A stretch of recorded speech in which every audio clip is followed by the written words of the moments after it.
तुम्हाला पण माझ्यासारखं जेवण बनवण्याचा कधी कधी कंटाळा येत असेल तर काय करायचं, अशी झटपट होणारी डाळ खिचडी बनवायची.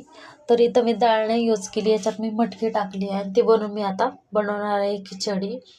तर मी घेतलं आहे कुकरमध्ये टाकलं आहे थोडंसं तेल, जिरे, मोहरी आणि हळद टाकली आहे आणि हे चांगलं मिक्स करून घेतलं आहे.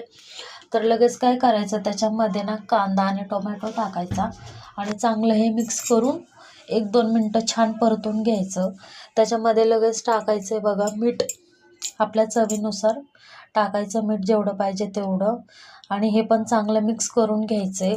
नंतर टाकायचं त्याच्यामध्ये आपल्याला आवडणारे मसाले, कोणते पण टाकू शकताय तुम्ही मसाले.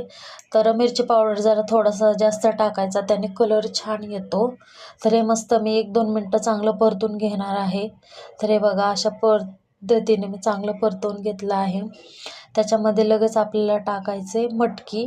मटकी मी चांगली धुवून घेतली आहे, 1 वाटी मटकी घेतली आहे स्वच्छ धुवून, ती पण टाकायची आणि चांगली मिक्स करून घ्यायची बघा.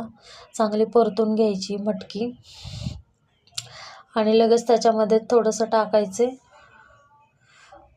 बिर्याणी मसाला आणि तो पण चांगलं मिक्स करून घ्यायचं आहे, चांगलं परतून घ्यायचं आहे बघा. लगेच त्याच्यामध्ये टाकायचं आहे थोडंसं पाणी आणि पाण्याला चांगली एक उकळी येऊ द्यायची. तोपर्यंत मी तर तांदूळ स्वच्छ धुवून घेतला आहे बघा. तांदूळ तुम्ही कोणता पण घ्या, मी हा साधा एकदम तांदूळ घेतला आहे आणि त्याच्यामध्ये पाणी पण ठेवलं आहे जास्त, जर आपल्याला पातळच खिचडी बनवायची. त्यामुळे आता पाण्याला इथं उकळी आली का लगेच त्याच्यामध्ये तांदूळ पण टाकून द्यायचा आहे. तर बघा अशा पद्धतीने उकळी तर चांगली आली पाण्याला, आता त्याच्यामध्ये लगेच तांदूळ टाकायचं आहे बघा. तर हे बघा मी तांदूळ त्याच्यामध्ये टाकते, चांगलं मिक्स करून घ्यायचं हे आणि लगेच कुकर लावून घ्यायचा आणि 2 ते 3 चांगल्या शिट्ट्या करून घ्यायच्यात बघा.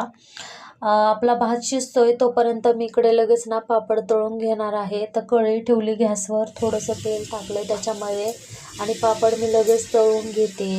तर इकडे आपला भात पण शिजून तयार आहे. आता मी तुम्हाला खोलून दाखवते की कसा भात झाला आहे बघा. खिचडी भात एकदम सोपा पद्धतीचा आहे, झटपट होणारा भात आहे. तर बघा मस्त अशी वाफ येते. तर आपला खिचडी भात मटकी टाकून केलेला तयार आहे. तुम्ही पण नक्की ट्राय करून बघा. कधी कंटाळा आला असेल जेवण बनवायचा तर साधी सोपी रेसिपी आहे, नक्की ट्राय करा. आणि रेसिपी आवडली असेल तर माझ्या चॅनलला सबस्क्राईब करा आणि एक तर लाईक करा.